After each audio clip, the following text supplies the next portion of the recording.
ordinary till you see the core side of it. And what you're looking for is the story behind the news. We bring it to you from Lagos, the commercial capital of Nigeria. Giving you all sides and political stories round the clock. Every detail from the start line to the final whistle. CoreTV News, expanding your view.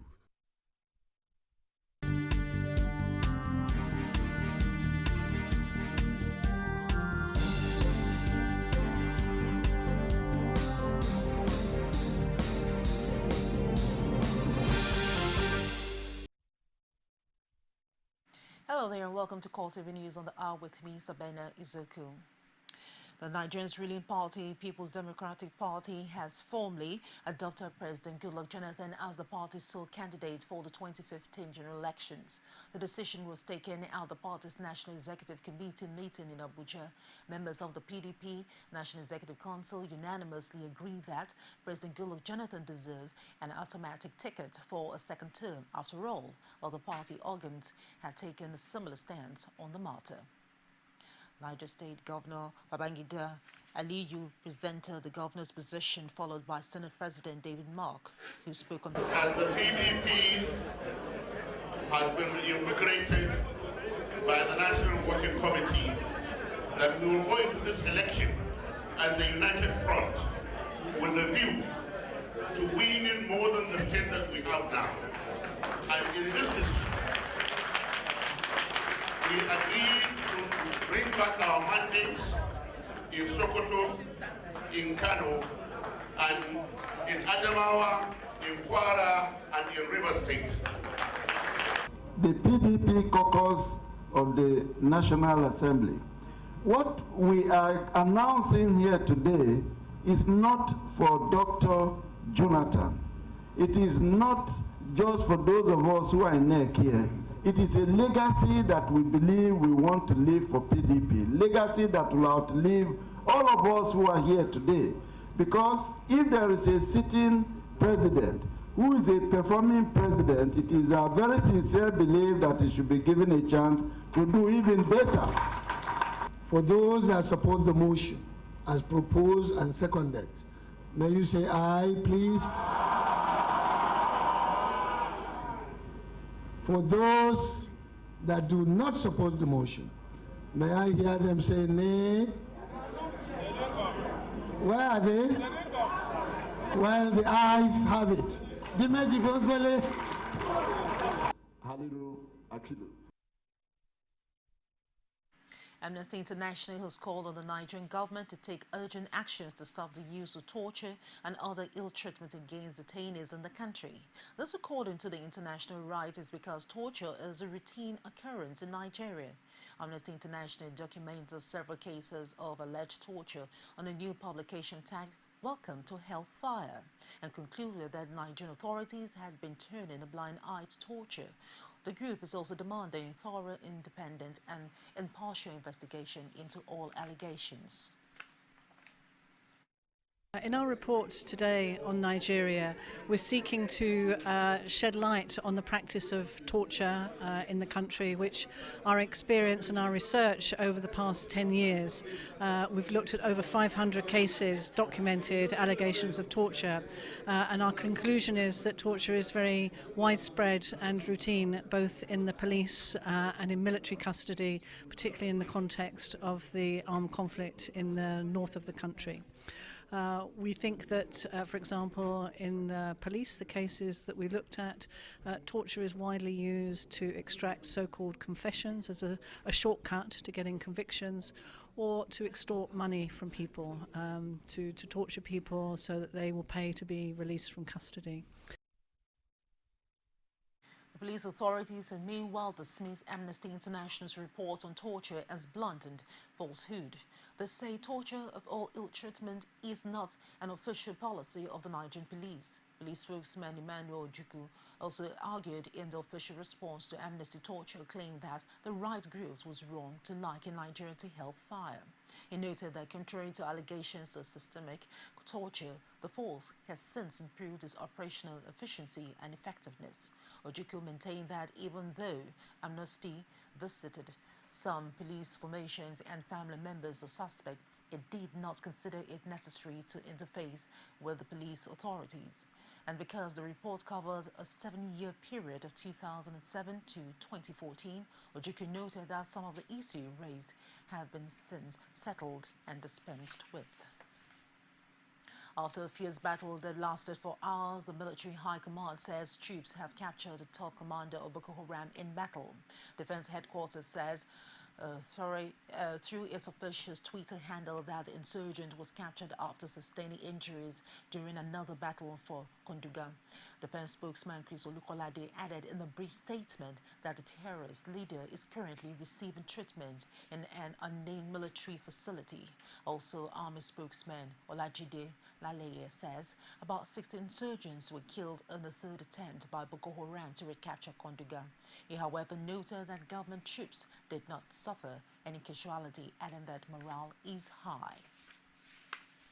Traditional rulers from northern Nigeria have expressed worry at the dimension the insurgency is taken. The monarchs are particularly concerned by reports that insurgents have installed new emirs in some of the towns they overran. The Northern Traditional Council expressed dismay over the development and called on the federal government and security agencies to act fast. Sultan of Sokoto, Abubakar Saad III, told journalists after a meeting in Kaduna that traditional rulers cannot keep mute over the security situation because their people are being killed daily. As traditional leaders, we are very concerned and very worried about the happenings in the northern states, most especially the insecurity very prevalent in the northeast in particular and other states in general, and also the economic development or lack of economic development in our various states of the north. We therefore convene this conference of the chairman so as to sit very closely, discuss all issues affecting insecurity and economic development of our region, and then take our case to Mr. President, who is saddled with leading this country by Almighty God. Jamaatul Nasri Islam JNR is demanding an investigation into the gun and bomb attack on Federal College of Education in Kano State with a view to bring in the culprits to book. Secretary General of the Apex Islamic body in the north, Khalid Aliyu, said in a statement that the JNI was shocked that the killings came after a period of relative calm without bomb blast. The JNI says the senseless killing of students poses on what exactly the perpetrators want. It also noted that it was concerned that the bombers struck in spite of visible security checkpoints all over the state. The Wednesday bomb bloodbath in Kano State, which left 15 people dead and 30 others injured following a bomb and gun attack on the Federal College of Education in Kano State by gunmen, has started generating reactions from Nigerians. A legal practitioner, Fred Izeaku, who spoke on a flagship program called Digest, attributed the growing violent activities of Boko Haram to politics on the part of government. I expected that by now, a strong think tank would have been established by government to really look deep into these challenges. I had at one forum advocated that National Security Council, which is the highest decision-making body in this country, made up of current and past heads of states and other top leaders in Nigeria, should come together to really look themselves eyeball to eyeball and take a decision on how well to move this country. Because I am of the opinion, I also belong to that school of thought, that 90% of Boko Haram insurgency is political. The other 10% may be masquerading with other reasons. And that means that I belong to the school of thought that it is politics that is driving this insurgency. I have sat down to analyze insurgency in every part of the world, and I have seen politics underlined in all of them. Executive Chairman of Amodofin Local Government Area in Lagos, Ayodele Adewale, who was also on the current affairs program, questions the insincerity and commitment of the federal government to the welfare of the people. Sincerity of purpose.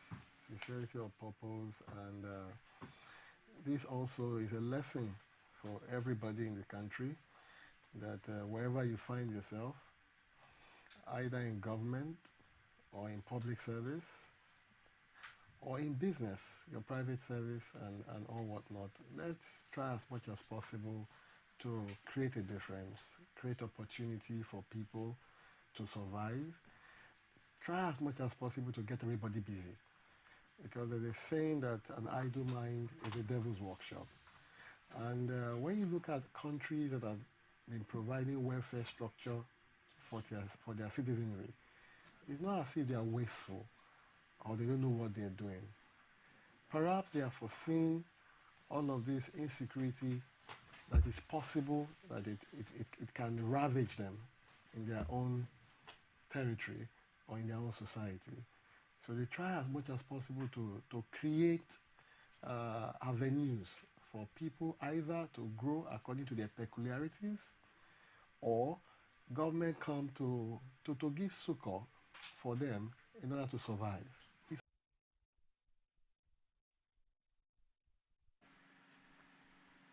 Senate summons Nigerian defense authorities over the $9.3 million cash seized in South Africa. Find out more after the break. There is an Ebola virus epidemic in some West African countries. The Nigerian government wants you to be aware and watch out against the spread of Ebola in your community. Help keep our country safe and watch out for severe cases of fever, headaches, diarrhea, chest and abdominal pain, sore throat, cough, red eyes and bleeding from the eyes, ears and nose, especially when these symptoms are found in persons coming into Nigeria from other West African countries. Protect yourself. Wash your hands regularly with soap and running water, or use a hand sanitizer. Avoid contact with the blood, urine, feces or saliva of animals like bats, monkeys, gorillas, chimpanzees or infected persons.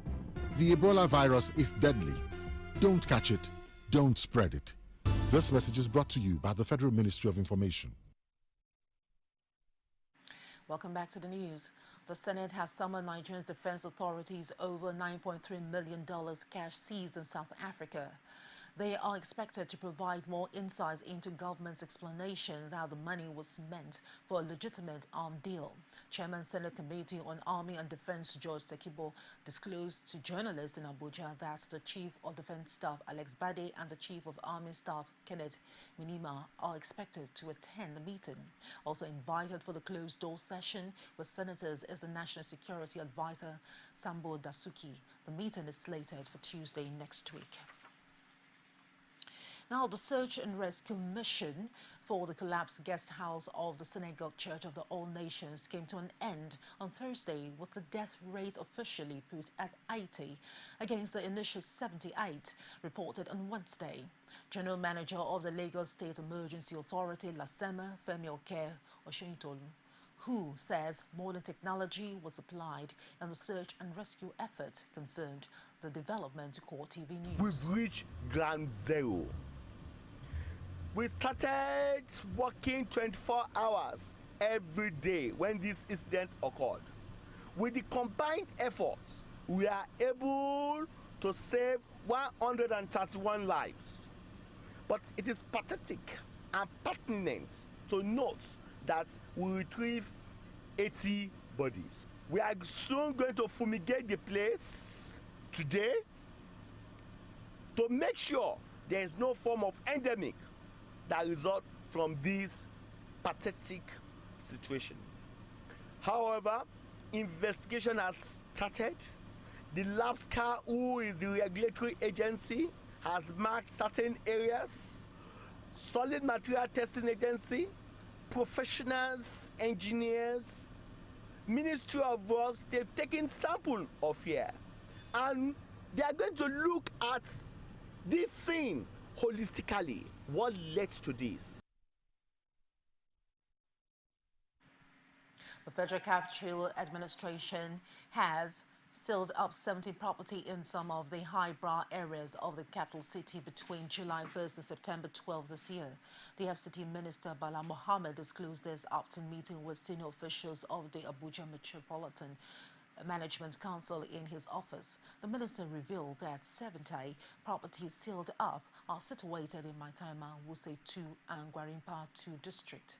He also insisted that sealing default in property would be a continuous exercise as long as property owners in the FCT contravene the Abuja Master Plan.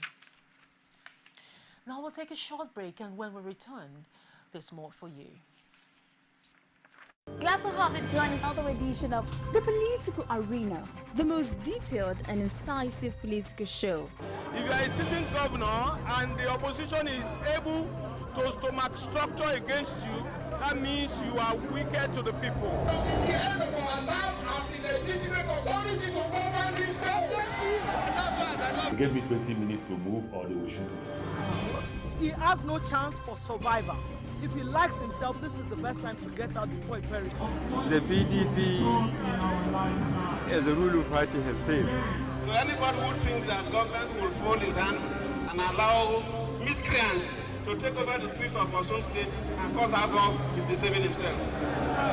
The good, bad, ugly and beautiful sides of the Nigerian political system. Join me every Sunday at 9:15 p.m. on CoreTV News. Now let's take you to United Kingdom, where Scotland has said no to independence. The historic election will keep Scotland as part of the United Kingdom. Well, there are some significant changes, but still common to the region. Scotland had a chance to break apart from the United Kingdom, but the public has spoken, and the vote wasn't even that close. About 55% of the Scottish voters rejected the referendum to make Scotland an independent country. 45% said no. The British Prime Minister David Cameron is now expected to go through with his promise to increase Scotland's powers. Electoral officials say almost 85% of the registered voters in Scotland turned out to make their voices heard. And that's it on the news on the hour. Please do join me at the top of the hour for more. I am Sabina Izoku, and thank you very much indeed for watching.